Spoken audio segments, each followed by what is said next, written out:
Factors affecting the density of population, कौन कौन से फैक्टर्स हैं जो पॉपुलेशन की डेंसिटी को अफेक्ट करते हैं, असर डालते हैं। Density of population is affected by various geographical factors like altitude, climate, weather, topography, type of crops, availability of minerals, waters and energy resources etcetera. ये जो पॉपुलेशन डेंसिटी है ये खास तौर से कई सारे फैक्टर्स हैं जिनकी वजह से असर आता है उस पर, जैसे कितनी हाइट है, मौसम कैसा है, क्लाइमेट वहाँ का कैसा है, वहाँ की जो ज़मीन है वो कैसी है, फसल कैसी उगती है, मिनरल्स कैसे अवेलेबल हैं, वाटर एनर्जी सोर्सेज हैं कितने, उस पर डिपेंड करता है। Along with it, transport and communication facilities, education and health facilities, industrialization, employment opportunities, urbanization, latest technology, etc. also affect the density of population. इसके अलावा और भी बहुत सारी चीज़ें हैं। भाई आप उस जगह रहना चाहते हैं जहाँ पर ट्रांसपोर्ट कम्युनिकेशन फैसिलिटीज़ अच्छी हों, पढ़ाई लिखाई हो सके, मेडिकल फैसिलिटीज़ हों, इंडस्ट्रीज़ हों, लोगों को रोज़गार के मौके हों, शहरीकरण हो, नई नई तकनीकें हों, ये सब जो है पॉपुलेशन पर बहुत ज़्यादा असर डालती है। 5 states having the maximum population, कौन से ऐसे 5 स्टेट्स हैं जिनकी पॉपुलेशन सबसे ज़्यादा है? उसमें आते हैं आपके उत्तर प्रदेश, महाराष्ट्र, बिहार, वेस्ट बंगाल और आंध्र प्रदेश। अब वो 5 states and union territories having the least population, जहां सबसे कम पॉपुलेशन है, जैसे लक्षद्वीप आइलैंड्स हो गए, दमन दीव हो गए, दादरा नागर हवेली हो गए, अंडमान निकोबार आइलैंड्स हो गए और सिक्किम, यहाँ पर पॉपुलेशन बहुत कम है। फिर है birth rate, the total live birth in 1 year per 1000 person in a given area is known as birth rate। Total जो पैदा होते हैं बच्चे एक साल में पर 1000 लोगों पे एक एरिया के अंदर, उसे हम बर्थ रेट कहते हैं। For the past few years the birth rate in India has been constantly declining. अभी पिछले कुछ सालों में जो बर्थ रेट है इंडिया में वो कम हो रहा है। People exercise family planning more than before, अब लोग जो है फैमिली प्लानिंग ज्यादा कर रहे हैं पहले के मुकाबले। In rural areas, the implementation of the family planning is much lesser due to the lack of education, lack of health facility, poverty, unemployment and ignorance about the means of birth control। शहर में तो लोग फिर भी family planning कर रहे हैं, गांव के लोगों में या गांव के इलाकों में अभी भी जो ये फैमिली प्लानिंग है ये बहुत कम है। क्यों? वहाँ पर पढ़ाई लिखाई नहीं है, लोग पढ़े लिखे नहीं हैं, फैसिलिटी नहीं है हेल्थ की, गरीबी है, बेरोजगारी है, साथ ही साथ उनको यही नहीं पता कि बर्थ कंट्रोल का मतलब क्या होता है। Death rate, the number of deaths in 1 year per 1000 person in a specific area is termed as death rate। अब जितनी डेथ होती है एक साल में पर 1000 पर्सन पे एक पर्टिकुलर एरिया के अंदर, उसे डेथ रेट कहते हैं। The one who takes birth dies too, hence the death rate can never be 0। अब जो जन्म लेता है वो मरता भी है, तो इस वजह से ये कह सकते हैं कि जो डेथ रेट है वो कभी 0 तो होगा नहीं।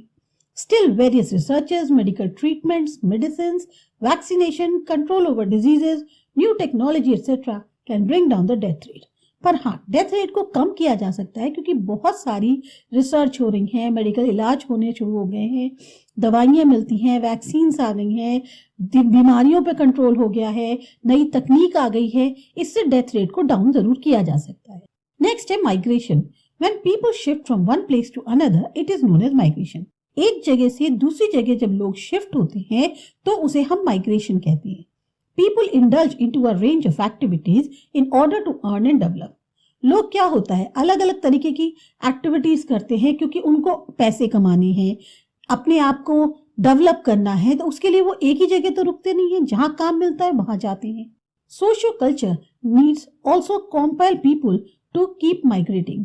एक जो हमारा सांस्कृतिक जरूरत है, सामाजिक सांस्कृतिक जरूरत है, उससे भी लोग जो हैं एक दूसरी जगह आते जाते रहते हैं।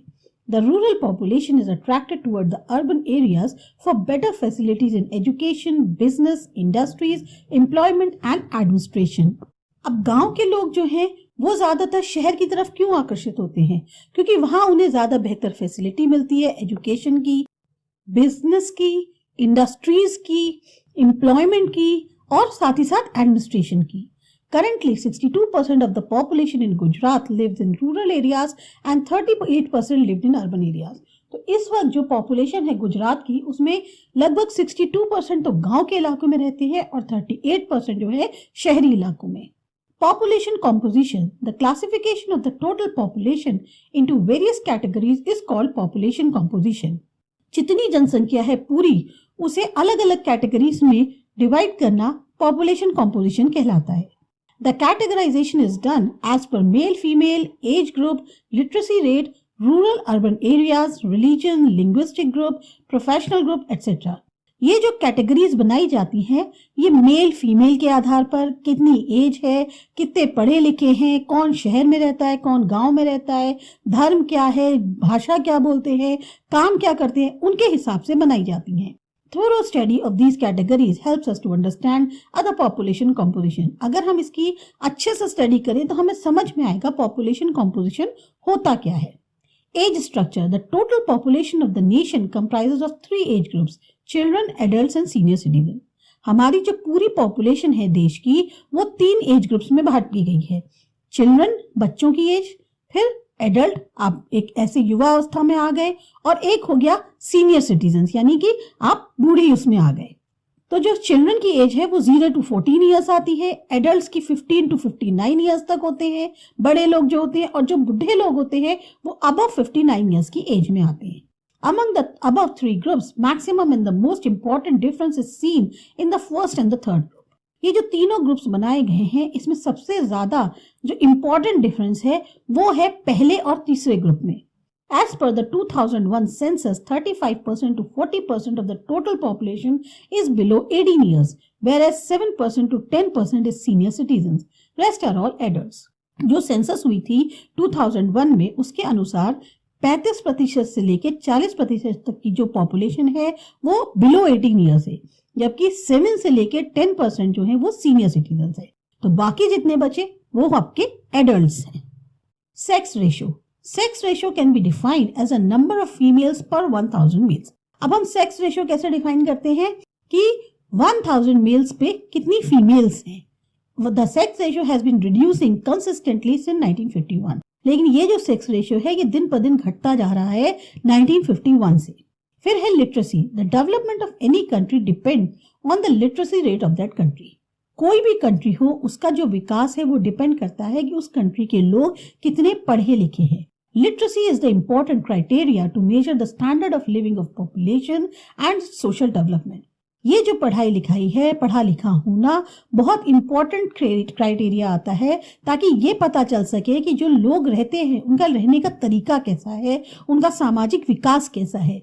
Literacy is also the key to economic development of any nation. और जब पढ़े लिखे होंगे तभी जो है आर्थिक विकास होगा किसी भी देश का. The definition of literacy was fixed at the time of census इन 1991. जो डेफिनेशन थी लिटरेसी की वो एक तरह से फिक्स कर दी गई थी जिस समय 1991 में जनगणना हुई थी. According to it, any individual who is 6 years or above and who can read, write and understand any one language may be considered as literate. उनके अनुसार कोई भी इंसान जिसकी उम्र 6 साल हो या 6 साल से ज्यादा हो, अगर वो लिख सकता है, पढ़ सकता है और किसी एक भाषा को समझ सकता है तो फिर वो जो है लिटरेट माना जाएगा, यानी पढ़ा लिखा. The literacy rate in India has been increasing consistently which is a positive sign. और हमारे यहाँ दिन पर दिन लिटरेसी रेट बढ़ता जा रहा है, तो ये एक बहुत अच्छा सिग्नल है. Occupational structure. Any person in the country engaged in any kind of economic activity is included in the occupational group. कोई भी इंसान हमारी कंट्री में अगर वो किसी ऐसे काम को कर रहा है जिससे उसकी इनकम हो रही है उसे हम ऑक्यूपेशनल ग्रुप में मानेंगे. It is divided into earning population, dependent population. अब ये 2 भाग में डिवाइडेड है. एक है अर्न करने वाली पॉपुलेशन, एक है वो पॉपुलेशन जो डिपेंड रहती है. The earning population is constantly increasing due to the rapid industrialisation in the country.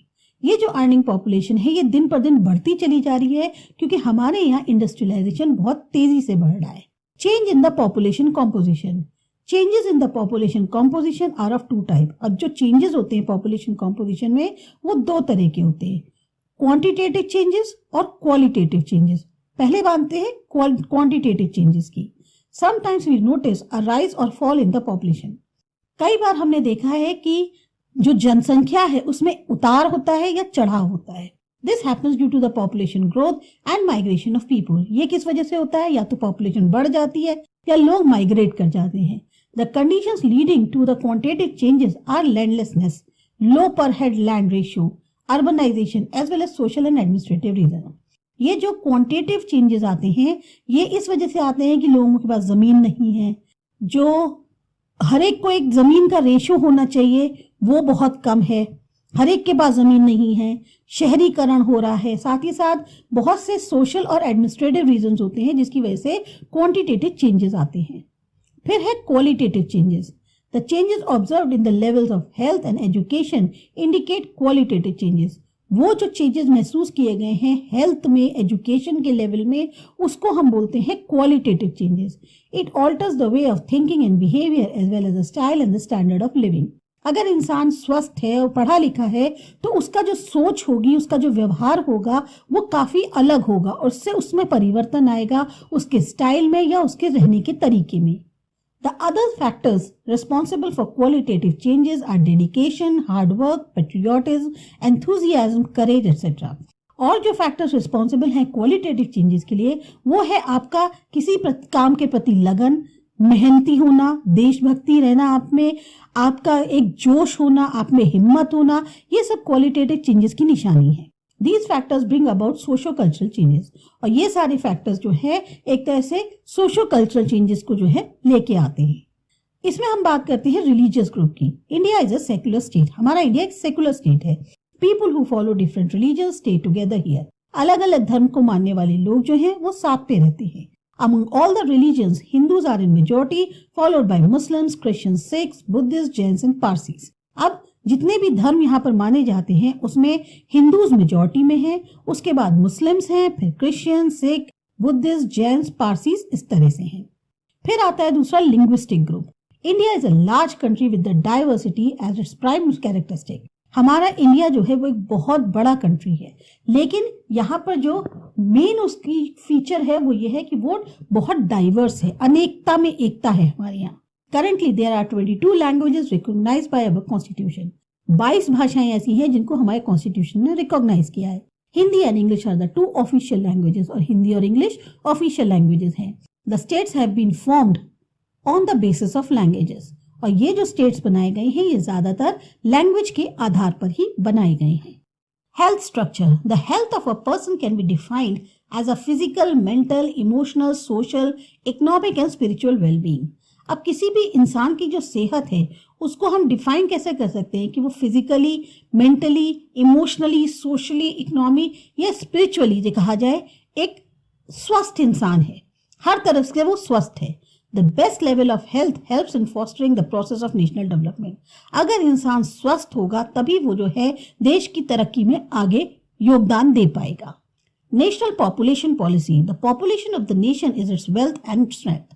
हमारे देश की या किसी भी देश की जो पॉपुलेशन होती है वही उसकी वेल्थ होती है, वही उसकी स्ट्रेंथ यानी ताकत होती है. If the human resource is educated, trained, healthy and strong, then it will foster the development of the nation.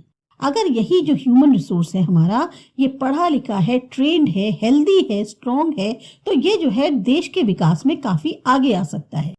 A carefully planned use of human resource build the foundation for the development of the nation. सही तरीके से planning करके अगर हम human resource का इस्तेमाल करें तो जो डेवलपमेंट है नेशन का उसकी बहुत मजबूत नींव रखी जा सकती है. To keep the pace with the developed nations it is very important that the human resources developed. अगर हम डेवलप्ड नेशंस के साथ अपनी स्पीड को मैच करना चाहते हैं, उनके साथ उनके जैसे तरक्की करना चाहते हैं, तो बहुत जरूरी है कि जो हमारा ह्यूमन रिसोर्स है वो भी डेवलप्ड हो. The factors that hamper the progress of a nation must be eliminated and or controlled. वो कारण जिससे देश की तरक्की में बाधा हो रही है उनको या तो खत्म कर देना चाहिए या फिर उनको जो है कंट्रोल कर लेना चाहिए. Overpopulation is one such factor which has to be dealt with as per the population policies adopted since 1951. अगर बहुत ज्यादा जनसंख्या होगी तो इस तरह से ये जो फैक्टर है ज्यादा जनसंख्या का होना, इसे भी डील करना पड़ेगा उस पॉपुलेशन पॉलिसी के हिसाब से जो कि अडॉप्ट करी गई थी 1951 में. As a part of the national population policy, various programs like nutritious food program, care for mother and child, pure drinking water, school health programs, safeguarding the rights of children, etc. must reach to the grassroots levels. ये जो national population policy है इसमें बहुत अलग अलग तरीके के programmes, जैसे न्यूट्रिशियस फूड कौन सा होता है, कैसे खाना चाहिए, उसके रिलेटेड प्रोग्राम्स, मदर और बच्चे की जो केयर है उसके प्रोग्राम्स, पानी साफ होना चाहिए, स्कूल हेल्थ प्रोग्राम्स, या जो बच्चों के अधिकार हैं उनको कैसे सुरक्षित रखें, उन सब से रिलेटेड प्रोग्राम्स जो हैं उनको ग्रास रूट लेवल तक, यानी बिल्कुल हर इंसान तक पहुंचने उनका बहुत जरूरी है। Even the 5-year plans are made keeping the national population policy in focus. यहाँ तक कि जो 5-year plans बनाए जाते हैं ये भी नेशनल पॉपुलेशन पॉलिसी जो है उसको ध्यान में रख के बनाए जाते हैं। We must resolve to contribute as committed and responsible citizen toward the progress of the nation. हम लोगों को भी जो है पूरी तरह से एक जिम्मेदार नागरिक होना चाहिए, एक ऐसा नागरिक जो अपने देश की तरक्की के प्रति पूरी तरह से बद्ध है। Healthy India, prosperous India. That country is prosperous whose citizens are mentally and physically prosperous. स्वस्थ भारत और समृद्ध भारत, वही कंट्री समृद्ध हो सकती है जिसके नागरिक जो है वो मानसिक तौर पर और शारीरिक तौर पर समृद्ध हो। तो ये था आपका चैप्टर। आपको अच्छा लगा, समझ में आया? सब्सक्राइब करो माय चैनल आसा एजुकेशन। बाय।